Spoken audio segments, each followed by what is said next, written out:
간단히 우리 이수희 장로님 기도하시고 모든 순서를 시작하겠습니다. 괜찮겠죠? 네.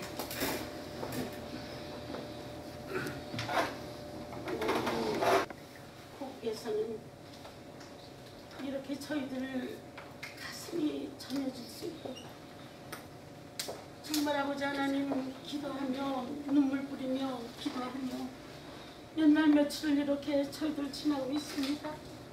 아버지 하나님, 어쩌면 이렇게도 정말 가슴 아픈 일이 우리나라에서 일어났는지요. 날마다 뉴스에서 눈을 뜰 수가 없고 아버지 하나님 소식이 급급해서 아버지 하나님 간절한 심정으로 하나님 앞에 기도밖에는 할 수 없습니다. 아버지 하나님, 많은 생존자들을 구할 수 있도록 도와주시옵소서. 멀리 아버지 하나님 떠나서 아무것도 할 수 없는 저희들의 안타까움을 주님 들어주시옵소서. 오늘은 아버지 하나님 이렇게 귀한 모임이 있는데 저희들 아버지 하나님 첫 시간에 눈물부터 아버지 하나님 앞에 기도드립니다.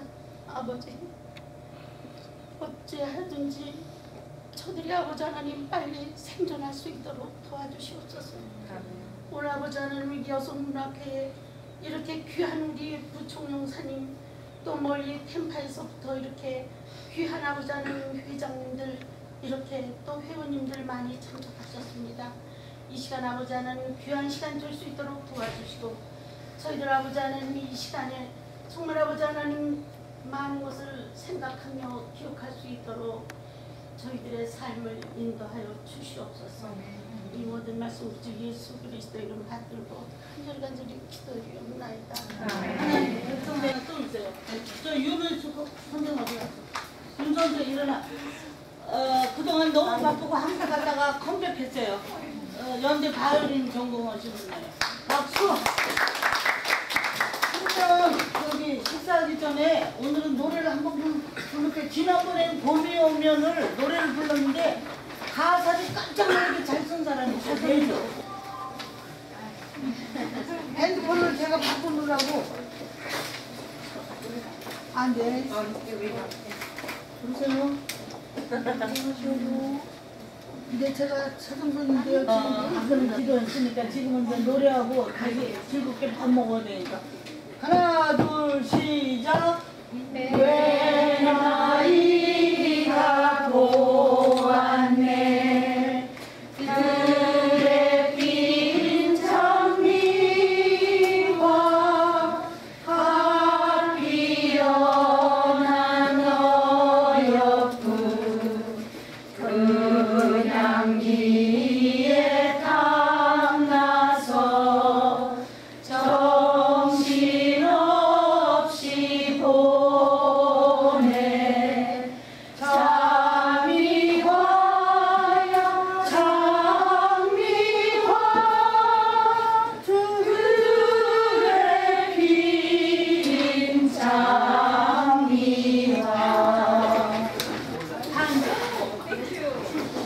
그러면 지금부터 3분 동안 할 말이 있어서 그래요. 우리 여성문학회가 10주년이 됩니다. 그래서 6월 29일 썬데이 5시에 KTN에서 시와 음악의 밤을 합니다. 그런데 음악가는 이 지역에서 가장 노래를 잘 부르는 렌즈 앙상블, 그분들은 다 통합 전공자들이에요. 렌즈 앙상블. 그 다음에 멀리 서울서 이화대학 김상곤 교수님이 오십니다. 그 다음에 또 JS 중주단 앙상블이라고 해서 피아노, 바이올린 둘, 그 다음에 바이올린 비슷한 거, 첼로 또 하나, 비올라, 이렇게 5개가 최고의 수준 있는 사람들이 나옵니다. 그리고 우리 문학회에서는 7명이 낭송하고 7, 8명이 가까운 사람이 영상 처리를 합니다. 그래서 참 즐거운 행사가 되고 세 명의 시를 노래로 해서 창작 노래가 발표됩니다. 그 중에 또 여성문학계 단가가 발표됐는데 오늘 윤성숙 씨 왜 안 오셨나? 제가 그분 패밀리라 그래서 가사를 전달했어요. 여성문학계 단가가 탄생합니다. 그렇게 해서 발표가 되고요. 그 다음에 우리는 그 티켓을 팔지 않습니다. 우리 문학계 회원이 한 사람이 한 사람 늘리는 작업 하나, 그 다음에 우리 박하실 사장처럼 자기가 사업체를 갖고 있는 사람은 광고를 하나 쳐주는 일, 그것만 하시면 돼요. 그리고 우리 문학회는 주정부에 이미 등록되어 있고, 그 다음에 IRS에는 지금 넘버랑 다 떨어졌고요. 결정 통보 오케이만 아직 안 왔어요.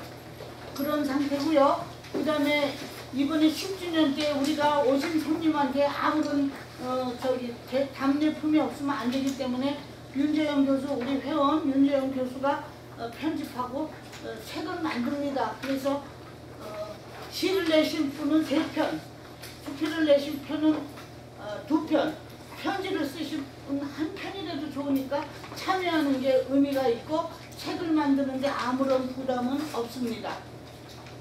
그리고 오늘은 참 멀리서 오시고 그냥 그랬는데 이 지역에 유봉렬 부총영 사님 모르시는 분은 안 계시지만 이분은 이화대학 출신으로 불문학을 전공해서 박사를 받으신 분이시고요. 우리나라 외교통상부에서 처음으로 시험봐가 공채로 들어간 외교관이세요. 그리고 우리 지역의 여성으로서는 처음으로 부총영사 직함을 받고 오셨어요. 그리고 이분이 남달리 우리 이렇게 서클이나 교민들에게 힘을 주는 역할을 하고 계세요. 그래서 우리 문학회는 지난 해에 책을 만들었어요. 그 책 이름 아는 사람 이름 크게 대답하세요. 돌아온 외교장각과 외교관 이야기. 그 책이 나오자마자 우리 모셔갖고 색다른 강의를 들었어요. 회장은 그렇게 해야 돼요. 막 안 하신다는 거. 막 거기서 안 하신다는 거. 안 됩니다, 안 됩니다. 그래서 모셔서 강의 들었어요. 근데 그 책이 여기 부산 촌은 알죠? 저기 자기 아이들을 길을 남겼기 때문에 부산에서 원북 원원 맞아? 원북 원원 부산 원북원 부산. 원북원 부산 그거는 부산 전체 시민이 책을 읽고 뽑는 거예요. 그리고 거기서 또 뽑는 단체가 있어요. 몇십 명이 앉아서. 근데 거기서 뽑혀갖고 3월 28일에 한국에서 상 타고 오셨어요. 작가와의 대담을 하시고. 이렇게 훌륭한 분이 우리 이 지역의 부총영사로 오셨다는 거 기쁘고요. 우리 문학회 오셔서 그 얘기를 들려주신다는 거는 너무 행복한 거예요. 그래서 오늘은 타 곳에서 들어오시고 진지하게 또 공부하는 자세로 듣고 자 감사의 박수 한 번만 봐주세요.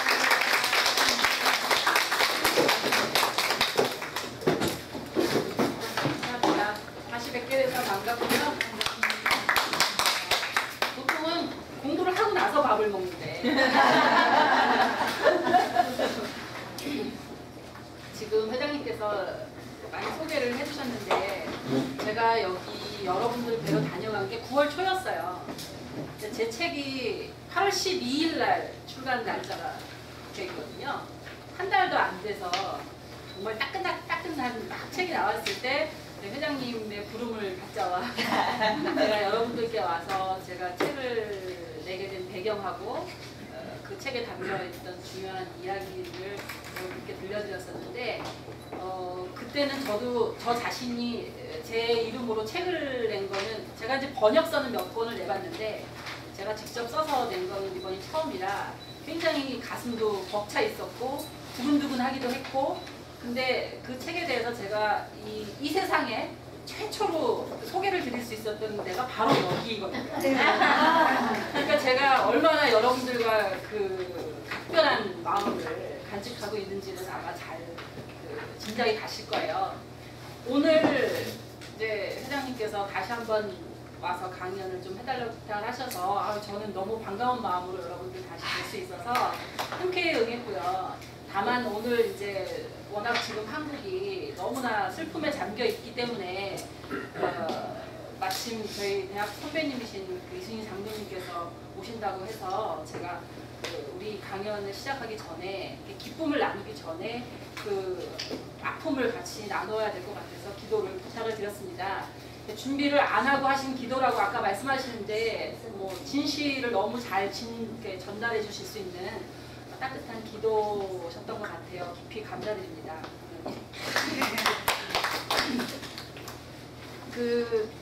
제 책이 정말 저도 사실 이거를 내놓고 과연 이것이 세상에서 어떤 반응을 받을까 참 궁금했는데 어느 날 갑자기 제 책이 그 원북 원부산이라는 그 캠페인에 5권 최종 후보에 들어갔다는 소식을 들었어요. 제가 원북 원부산 아까 이제 회장님께서 좀 이렇게 버벅하셨잖아요. 그 말이 좀 어려우니까 제가 좀 설명을 드릴게요. 사실은 이 원북 원시리 이 운동 자체가 처음 생긴 데가 바로 미국이더라고요. 미국 시애틀에서 최초로 시애틀에서 생겨서 그 한 해에 출간된 모든 책 중에서 딱 원북 하나의 책을 선정해가지고 한 시리의 모든 시리즈들이 그걸 같이 읽고 한 마음이 되자라는 취지예요. 그래서 시애틀에서 시작한 지 꽤 됐었는데 사실 이게 미국 땅에서 여러 시티에서 시작을 했다가 지금 거의 잘 이어지지 않는데 이것이 부산으로 건너가서 부산에서 완전히 꽃을 피워가지고 올해가 11년이 됐어요. 부산에.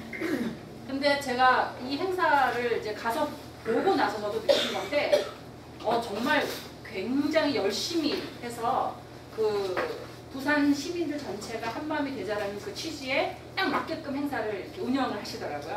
사실 대한민국에서 한 해 동안 출간되는 책이 얼마나 많겠어요. 몇만 권이거든요. 그 몇만 권을 가지고 이제 책을 쭉 읽으신 분들께서 추천하는 경로가 있어요. 자기가 읽었는데 이게 감명 깊었으니까 올해 한번 해보자. 그래서 추천을 쭉 받아가지고 결국 추천받은 책이 올해 한 500권 정도 됐대요. 몇 명의 이렇게 복수 추천이 들어오면 그 도서 선정위원이 80명이 있어요. 그 80명들이 그거를 다 읽는 거예요. 읽어가면서 계속 그거를 몇 달에 걸쳐서 처음에 100권으로 압축을 하고 그 다음에 다시 50권으로 압축하고 그 다음에 30권, 10권, 5권 이렇게 해서 최종 5권을 선정을 하더라고요. 이 5권이 이렇게 딱 선정이 된 걸 가지고 그 부산 시민들 중에서 또 각 그룹별로 학부모 그룹이 있고요. 학생 그룹이 있고 그 다음에 그 도서관 종사자 그룹이 있고 전문가 그룹이 있고 이런 식으로 해서 그분들 중에서 선거인단을 구성해요. 그게 13,000명이에요. 그러니까 이 13,000명은 이 5권을 다 읽어야 돼요. 딱 한 달 동안 한 달을 주고 5권을 다 읽고 그 다음에 투표에 붙여요. 그래서 투표에 했는데 이제 저는 5권 후보에 들은 것만으로도 야 이거 정말 기적이다 그랬는데 그래서 제가 그때 회장님께 말씀드렸거든요. 5권에 들어갔다고. 그래서 굉장히 기뻐해 주셨는데 이게 제가 제 책이 됐다고 이메일로 그냥 연락을 받았어요. 그래서 선포식을 이게 상을 받는 그 행사는 아니고요. 이게 2014년 올해에 원북이 되기 때문에 그거를 부산시에서 정식으로 선포를 해요. 선포식을 하고 올 한 해 동안 부산 시민들이 이 한 책을 읽는 거예요. 그래서 다 읽고 여러 가지 독후감 행사도 하고 학생들한테 경연대회도 하고 해서 이 한 책으로 인해서 부산이 전체로 한 마음으로 단결하자. 이게 그 취지입니다. 그래서 이제 올해 부산에 적을 두신 분들은 여기저기서 그 공공도서관이나 이런 데 책이 이제 꽂혀 있으니까 마음껏 책을 읽을 수 있게 그렇게 돼 있어서 그 부산을 위한 에디션을 따로 만들어서 저희 출판사에서 이제 부산으로 그걸 다 내려보냈고요. 이 행사를 후원하는 건 부산은행에서 100% 후원을 하더라고요.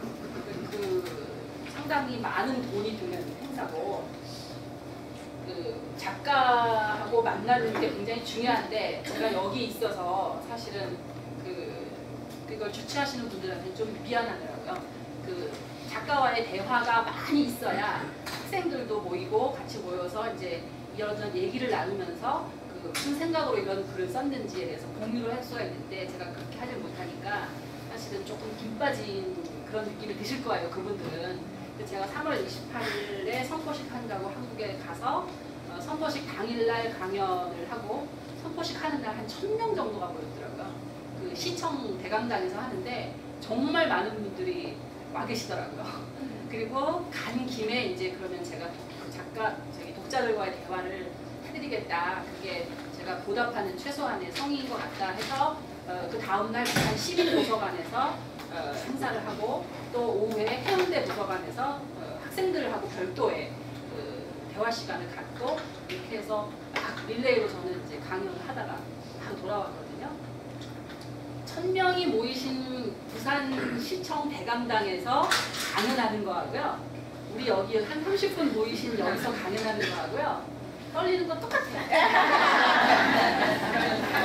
그래서 저는 거기 가서 부산 시민 여러분들한테 굉장히 환영도 많이 받았고 제가 제일 기뻤던 건 뭐냐면요.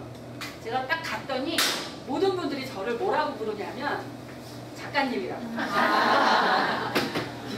그걸 평생 들어볼 수 없는 그런 말을 제가 직접 듣고 그래서 제가 그 선포식 하는 날은 아니고 그 다음 날 시민도서관에서 행사하는 날 그 거기 모이신 분들께 고백을 한 게 있어요.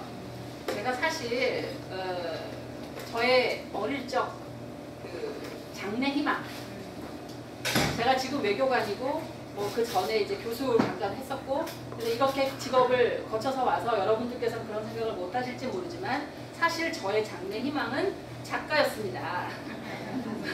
근데 50이 넘어서 작가라는 이 직함을 듣게 돼서 너무 행복합니다. 그렇게 이런 행복을 주셔서 정말 감사하다 인사를 이제 드리고 시작을 했거든요. 근데 그건 정말 저의 그 있는 그대로의 마음이었어요.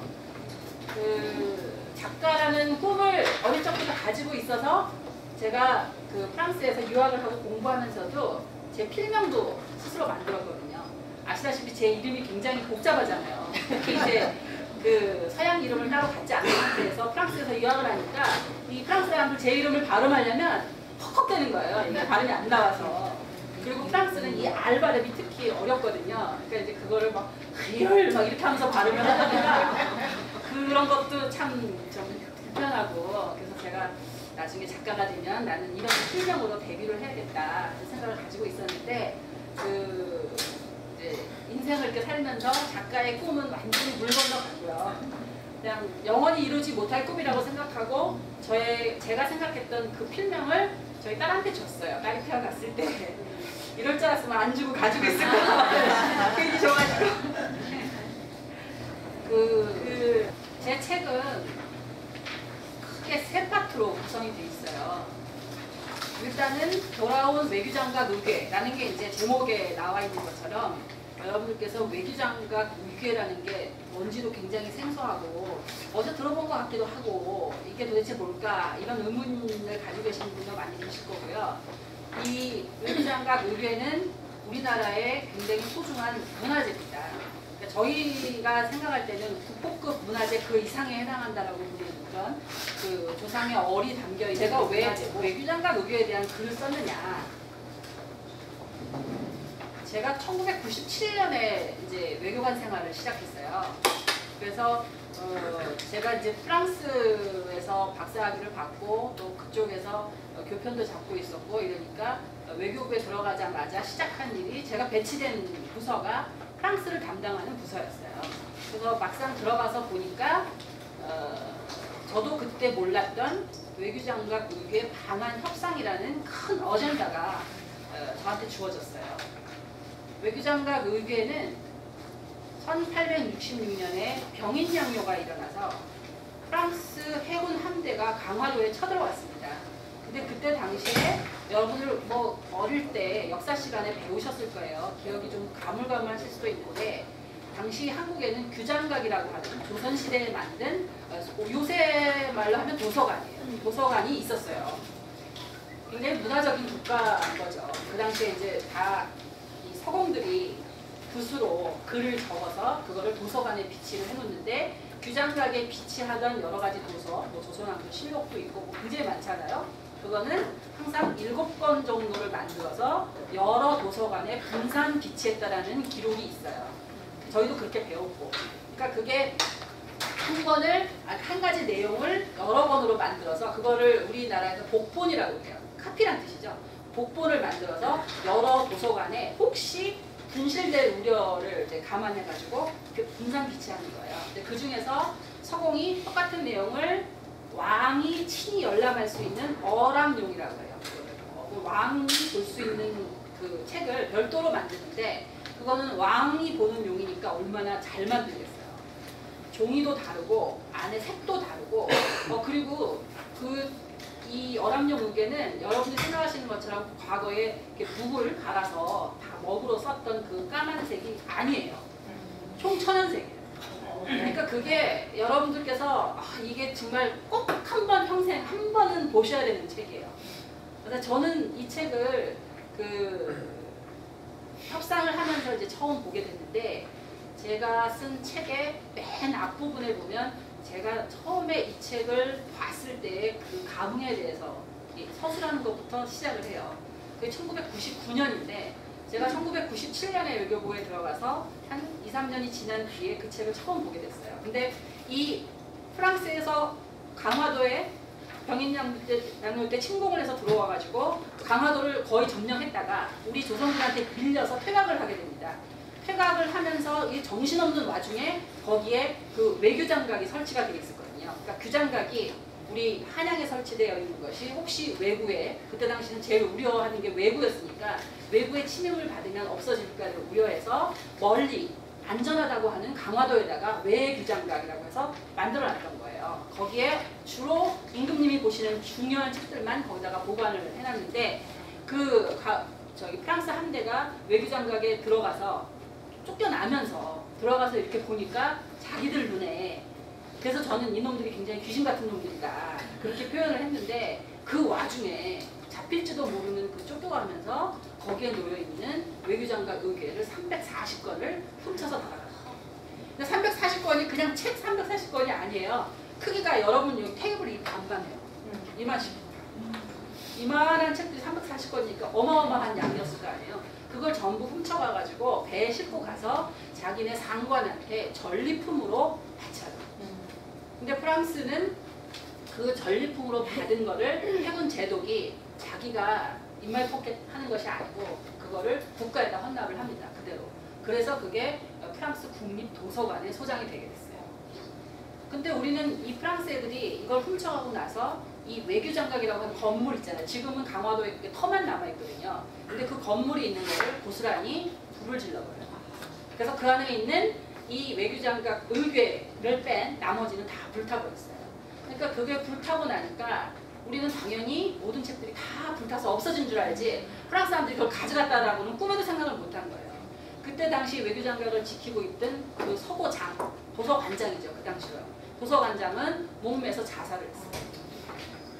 그리고 나서 이 프랑스에서 이제 그 국립도서관에 보관되어 있는 사실은 뭐 상상도 못했고 다 없어졌다고 생각을 했는데 그 지금 돌아가신 박병선 박사님께서 그 프랑스에서 그 국립도서관에 사서 일을 하고 계셨는데 그분이 그 책을 우연히 찾아내신 거예요.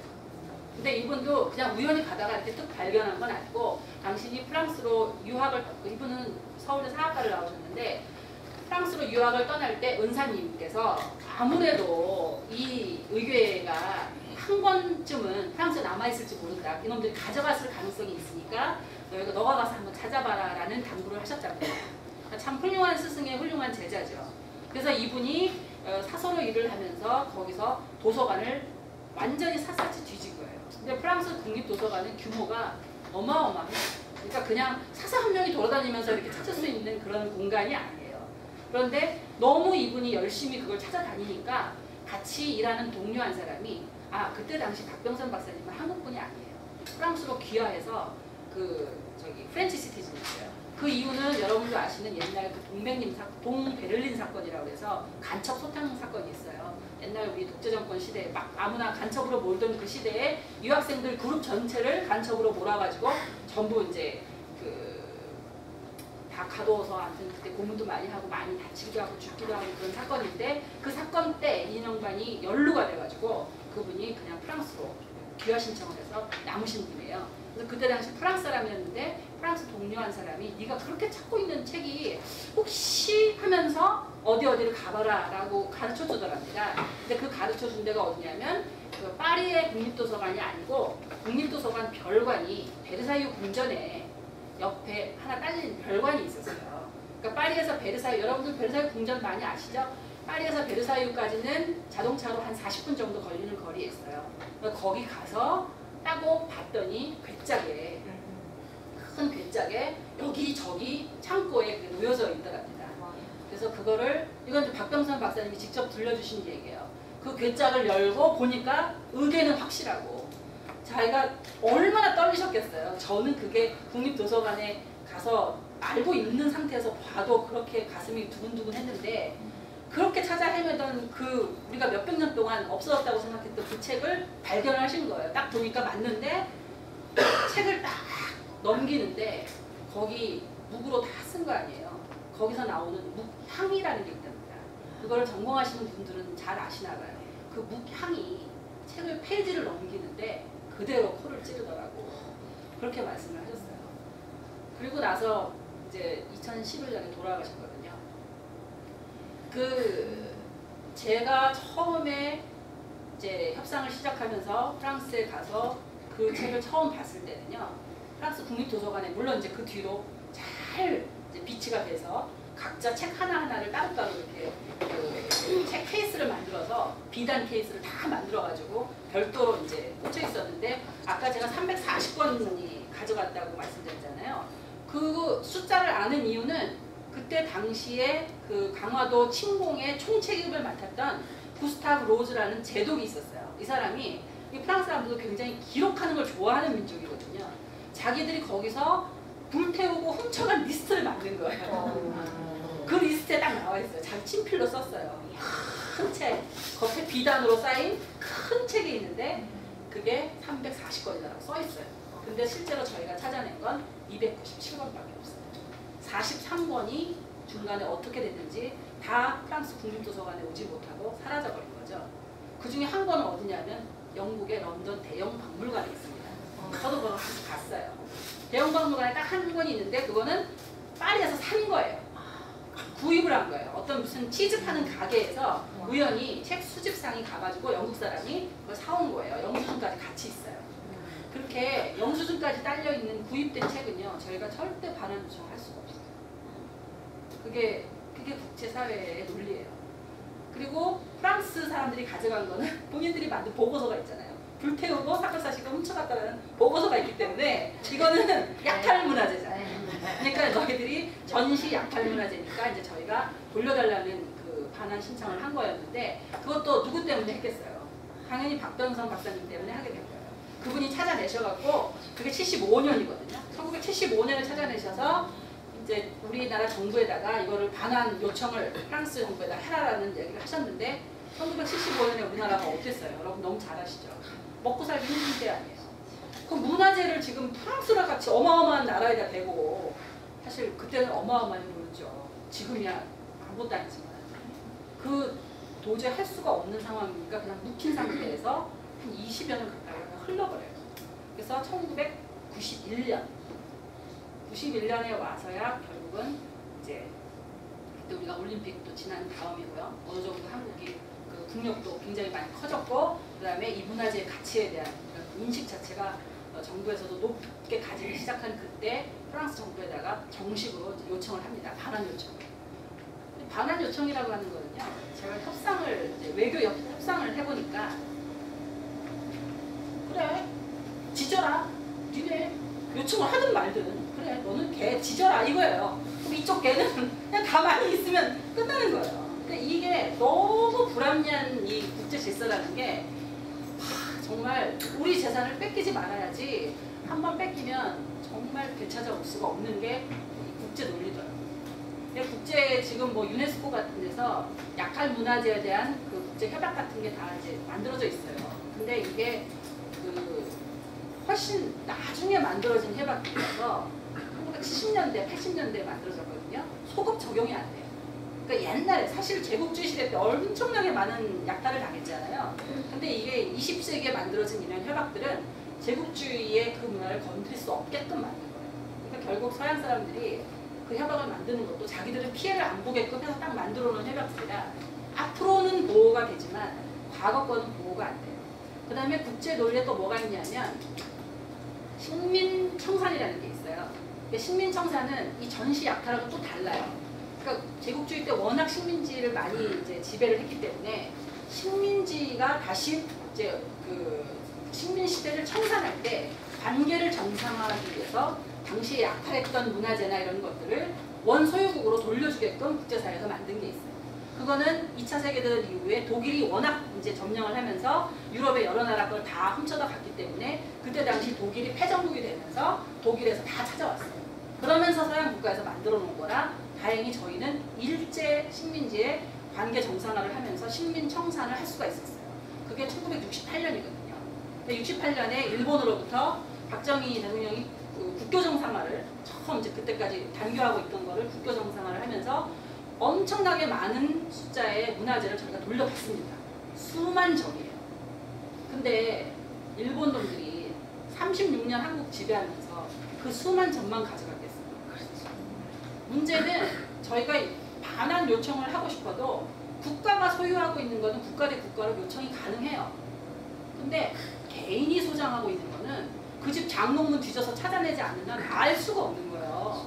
어느 놈이 뭘 갖고 있는지 알 수가 없으니까 자기가 옛날에 여기 와서 지배했던 그 지배층들이 그 근사한 고려자기 아니면 옛날 신라문화 이런 거 막 해가지고 가져가서 자기네 집 안방에 모셔놓으면 알 방법이 없어요. 그래서 일본에는 지금 어마어마한 양분이 쌓여 있다고 저희가 추측을 하는 거죠. 미국에도 굉장히 많은 수의 문화재가 있고요. 이 전체 지금 해외를 떠도고 있는 우리 문화재가 10만 점이 넘어요. 근데 이거 지금 저희가 뭐 여러 가지 최근에는 그 해문 스님 문화재 제자리 찾기 운동 하시면서 여기 그 에모리 대학교에 있는 애국가 원본 그거 이제 반환 요청한다고 다녀가셨잖아요. 근데 그런 식으로 한 점 한 점을 다 찾아다니면서 이제 하는 거예요. 그다음에 최근에 또 오바마 대통령한테 저희 서명해서 막 보내면서 그 고종시대 국세 그거 반환 요청하고 있잖아요. 근데 이게 하나하나 몇만 점을 어느 세월에 다 할지 모르지만 일단 저희가 일단은 소재가 파악된 문화재에 대해서는 정부 차원에서 다 이제 나서서 하려고 노력을 하고 있어요. 그 중에는 중국 같은 경우는요. 중국도 엄청나게 지배를 많이 당한 나라거든요. 여러분들이 원명원이라는 걸 아시면 그 원명원이 나중에 중국이 그 제국주의에 완전히 이제 분산되고 산산조각이 나던 그 시절에 19세기 말이죠. 그 원명원을 큰 왕궁인데 완전히 서양 사람들이 물론 뭐 그때 당시에 영국, 프랑스, 네덜란드, 미국, 일본까지 다 들어와가지고 그 원명원에 있는 수십만 점의 문화재를 깡그리 가져가요. 그러니까 중국 사람들이 지금까지 이를 갈고 있는 게 그거예요. 깡그리 가져가서 원명원에 남아있는 게 없어요. 프랑스 사람들이 저희하고 외교장관국에 반환 협상을 할 때 고백한 게 있어요. 우리가 이걸 너희한테 돌려주면 우린 중국 때문에 죽을 거다. 지금 중국이 힘이 얼마나 커졌는데 프랑스에 와 있는 원명현 유산이 몇 개인 줄 아느냐. 몇만 개. 한꺼번에 가져갔어요. 어딘지 다 알아요. 중국 사람들도. 근데 이게 반환 요청을 하기 시작하면 국가 대 국가의 전쟁이에요. 그러니까 뭐 서로 못하고 있는 거예요. 근데 그 중에는 막 민간한테 흘러들어가가지고 입생 로랑 아시죠? 유명한 프랑스의 그 디자이너가 죽고 나서 그 사람이 가지고 있는 수많은 재산 중에 문화재를 경매에 붙였거든요. 근데 거기에 원명원에 그 왕궁 바로 위에 세우는 동물 동상 있죠. 12지신상을 세워놨어요. 근데 그 중에 2개가 토끼상하고 무슨 개상인가? 그 2개가 거기에 나왔어요. 경매에. 그래가지고 그때 완전히 국가 문제가 일어나서 그냥 완전 쑥대밭이 됐어요. 그러니까 중국 정부에서는 당연히 이제 그거를 압류해가지고 가져간다고 하는데 도저히 중국 정부로서도 이걸 개인이 소장하고 있던 거라서 가져갈 방법이 없었던 거예요. 중국에 굉장히 돈 많은 어떤 부호가 그거를 낙찰받았어요. 낙찰받아서 사서 국가에 기증했어요. 이렇게 해야 이런 정도의 국민이 단결을 하면서 그거를 구매해서 우리나라로 가져오는 이런 정도의 노력을 기울여야 한 개, 두 개 이렇게 돌아올 수 있습니다. 이 외교장관 의견은 297번이나 되잖아요. 297번을 가지고 저희가 반환 협상을 하는데 뭐 아까 말씀드린 것처럼 프랑스는 그래 너네 지져라. 자기들은 그냥 안 들은 척하고 가만히 있으면 외교 협상이라는 게 제가 협상을 하면서 하도 프랑스 애들이 완전히 격창오라 방법은 하나밖에 없다. 우리도 쳐들어가서 프랑스 국립도서관에 있는 거 그냥 훔쳐오자. 안 그러고는 이 의뢰를 돌려받을 방법이 없다 할 정도로 막막했어요. 그래서 제가 97년에 시작을 해서 희한하게 이게 이제 이 외교장관 의계와의 저와의 평생의 인연인 것 같아요. 외교관들은 여러분도 아시다시피 돌아다니잖아요, 여기저기. 저도 지금 해외 근무가 4번째 여기가 해외 근무인데 계속 여기저기 돌아다니고 있는데 가면 또 이 업무를 하고 또 프랑스에 제가 2번을 근무했거든요. 가면 또 그 업무를 하고 계속 이 업무를 하게 되는 거예요. 그래서 외교관으로서 굉장히 드문 케이스예요. 한 가지 현안을 한 외교관이 계속 그걸 맡게 된다는 게. 그래서 이게 거의 정말 운명처럼 느껴졌는데 너무 그 프랑스하고 가슴이 정말 답답해지는 순간들이 너무 많아서 싸우기도 무지하게 많이 싸우고 그러면서 결국은 이제 프랑스하고 막판 협상을 하면서 이거를 저희가 돌려받게 됐어요. 2011년에 프랑스에서 297번이라고 하는 이 의뢰를 한꺼번에 저희는 그렇잖아요. 얼마나 기다렸던 외교장관 의뢰인데 이거를 비행기에 아니 우리 아시아나도 있고 칼도 있고 다 파리에 들어가는 비행기들인데 딱 실어가지고 국민들 앞에 짠 하고 이렇게 해서 딱 가보고 싶은데 프랑스에서 절대 그렇게 하면 안 된다는 거예요. 쥐들이 가지고 있으니까 이제 목소리를 막 높이는 거죠. 한 해 하나 무슨 일이 생기면 어떡하냐. 한꺼번에 한 비행기에 태울 수 없다. 그래가지고 이거를 7번으로 분산을 시키자는 거예요. 나눠서. 저희는 성격상 찔끔찔끔하는 걸 못하잖아요. 프랑스하고 그것만 가지고도 몇 달을 싸워서 결국은 4번에 나눈 걸로 좁혔어요, 의견을. 그래서 4번에 나눠서 첫 번째하고 세 번째는 아시아나, 두 번째하고 마지막은 칼. 이렇게 해가지고 그거를 한국으로 들어온 게 2011년 4월에서 5월까지 2주 간격으로 들어옵니다. 그래서 저도 입고 있었는데 아까 저기 선생님께서 올해가 생일이라고 그 외교장관 의뢰가 4월달이니까 벌써 2년 지난 거예요.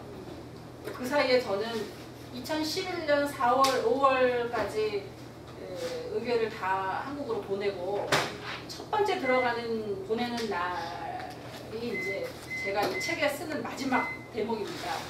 거기서 이제 그 샤를 드골 공항에서 뒤에 아시아나 이렇게 해서 컨테이너로 싣는 장면을 제 뒤로 하고 제가 그 앞에 서서 거기 언론사가 11개사가 나와 있었어요. 그러니까 파리는 대부분 한국 이제 중앙사들이 다 나와 있는데 거기서 이제 합동 인터뷰를 그거 하는 거죠. 생각을 해보세요. 뒤에 외교장관 의뢰가 비행기에 실리고 아시아나에 거기서 145년 만에 귀한 아시아나가 함께합니다. 하는 거를 그 컨테이너에 이렇게 둘러싸아서 보여요. 이렇게 실리는 게 딱 그 앞에 제가 서가지고 카메라 이렇게 있는 거기서 이제 인터뷰를 하면 그게 한국의 아침 방송에 다 그대로 나가는 거잖아요. 아 그거 끝나고 집에 와서 얼마나 울었는지 거기서 꾹꾹 참았다가 그렇게 해서 들어가고 그게 4월 10 저는 11일로 기억을 했는데 13일이라고 하시니까 그리고 나서 석 달 후에 제가 이제 한국으로 귀국을 했어요. 그야말로 금이 환영하는 셈이잖아요. 제가 5년 반 동안 해외 근무를 쭉 이어서 하면서 한 번도 한국을 못 들어오고 이렇게 하다가 외교장관 의뢰를 다 한국으로 보내고 또 그리고 나서 대통령이 프랑스를 방문 바로 했었거든요. 그리고 나서 한국에서 경복궁에서 경회로를 열어가지고 거기서 이 귀한 파티를 해요. 거기에 박병선 목사님이 이제 휠체어 타고 거기에 직접 참여도 하시고 다 귀환한 걸 보시고 나서 그 다음에 들어가셨어요. 그리고 저는 이제 7월 30일에 보따리 싸서 이제 귀국을 이제 한 거죠. 그야말로 전격 귀국을 해서 저 나름대로는 그러니까 어느 외교관이든 참 30년 근무를 하면서 굉장히 보람 있는 여러 가지 활동을 하고 마치게 되는데 저 같은 경우는 이제 참 말로 하기에는 너무나 가슴 벅찬 그거를 시작부터 끝까지 마무리를 하고 그렇게 했기 때문에 한국에 들어와서 제가 이거는 어떤 식으로든 내가 기록을 남겨야겠다라는 것이 이제 여기 또 가슴에 이렇게 끓는 게 있었어요. 그러고 나서 그래서 한국에서 집필을 막 마치고 원고를 출판사에 던지고 제가 애틀란타로 바로 온 거예요. 그래서 거기 보면 이제 제가 마지막 쓴 글은 미국 애틀란타에서 서문을 써서 마지막 붙여가지고 출판이 됐기 때문에 애틀란타에서라는 게 이제 끝에 나와 있습니다.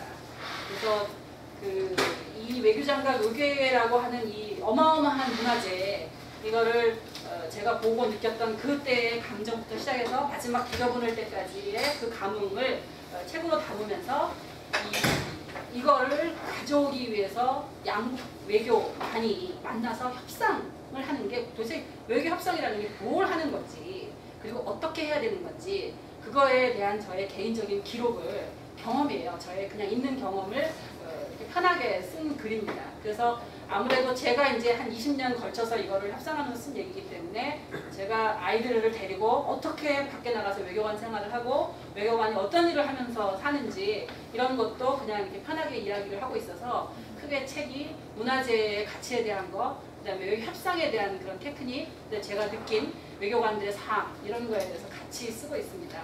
근데 이 책에서 제가 제일 꼭 하나의 메시지라고 하면 독자들한테 전달하고 싶었던 부분이 뭐냐면 제가 이 협상을 하면서 또 지금까지 외교관 생활을 하면서 여러분들도 만나고 이런 많은 경험을 하면서 사실 가장 가슴 깊이 느낀 거는 사람하고 사람하고의 관계였어요. 이 세상 어디에도 사람하고 사람의 관계 없이 되는 것은 하나도 없어요.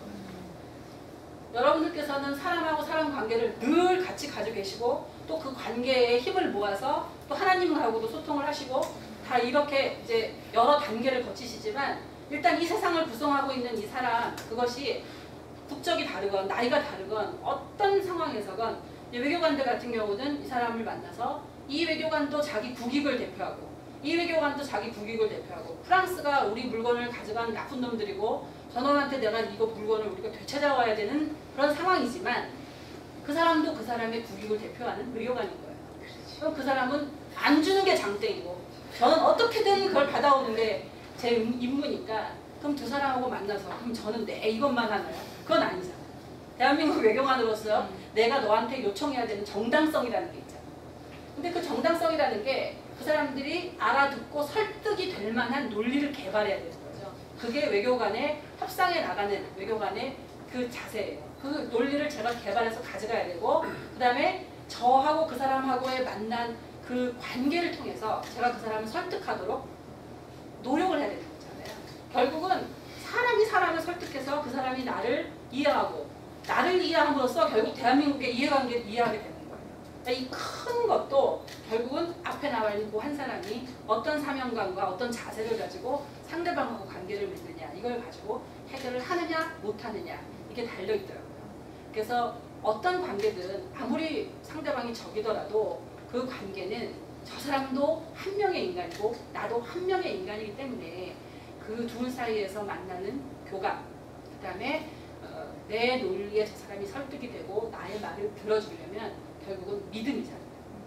상대방이 나를 믿을 수 있게 관계를 만들고 믿으면 상대방에 대한 리스펙트가 생기더라고요.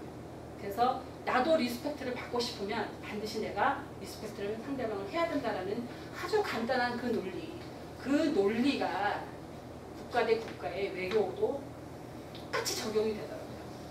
그래서 그 과정을 겪으면서 제가 지금까지 하나의 소신이랄까 이렇게 담고 임하고 있는 거는 우리가 이 세상에 사는 한 반드시 인간이 이 세상의 축이다.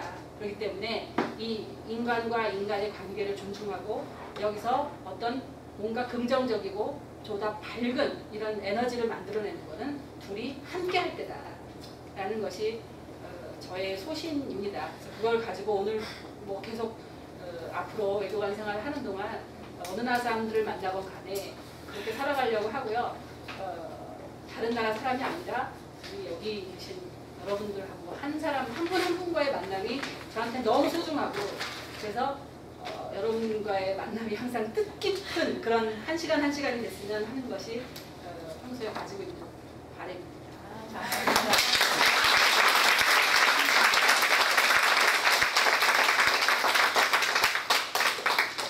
이분은 3박 4일이라도 모자라요. 정말 바쁘신 분을 이렇게 모셨다는 자체가 여성문학계의 자랑이고 이 지역의 자랑입니다.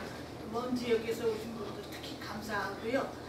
우리가 오늘은 남녀 다 그냥 함께 사진을 기념 촬영을 하겠어요. 먼 데서도 오셨는데 같이 한번 사진 찍고요. 혹시 꼭 질문하실 게 있으시면 간단하게 저기 여기 있잖아요.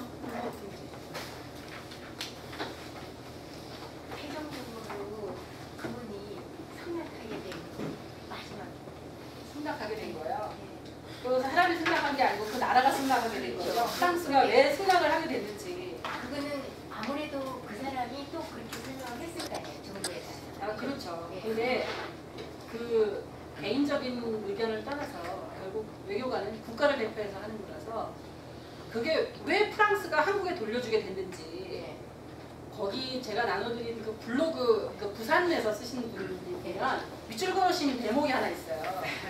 우리가 이제 큰일 났다. 그러니까 프랑스에서 우리나라한테 이걸 돌려주고 큰일 났다라고 자기들끼리 비판하는 내용이 나와요.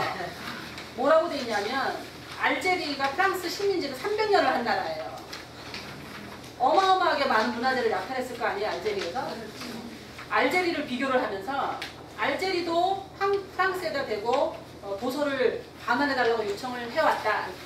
하지만 알제리는 한국의 국력을 가지지 못했기 때문에 너희들한테 아무것도 줄 수 없다. 라고 우리는 대답할 수밖에 없다. 무슨 말이겠어요? 한국의 국력이 무서워서 돌려줄 수밖에 없었다라는 프랑스의 자기네들의 회한이었습니다. 처음에 저희가 협상을 시작할 때부터 시작해서 2011년까지 가는 동안 정확하게 20년이 걸렸는데요. 그 20년 동안은 우리나라는 정말 아무도 무시할 수 없는 국력을 지니게 됐어요. 정말 신기하죠. 협상을 시작했던 그 순간부터 그게 한국이니까 가능하죠. 한국은 몇십 년 사이에 이렇게 된 나라이기 때문에. 근데 프랑스도 한국을 국제사회에서 파트너로 자기들이 끌지 않으면 더 이상 이 사회에서 살아갈 수 없다는 거를 자각하게 된 거예요. 결국 그걸 가지고 프랑스는 대통령이 밑에 실무자들을 설득했어요. 주자고. 그래서 들어왔습니다. 우리 대한민국 국민 우리로서 자부심을 가져도 되는 부분인 것 같아요. 정말 감사합니다.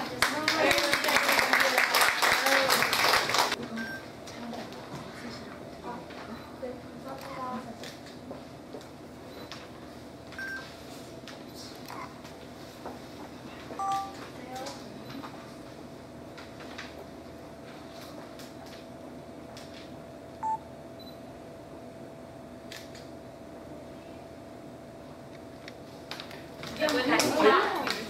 네. 유경을 가리죠. 왼쪽은. 유경은 뭐 하고 있어요? 아, 이거 하고 있어요. 자, 여성문학회 사랑해요. 네, 사랑을 한꺼번에 같이 하셔야 돼요. 자, 다시 한번 여성문학회 사랑해요. 아, 이렇게요? 아, 이거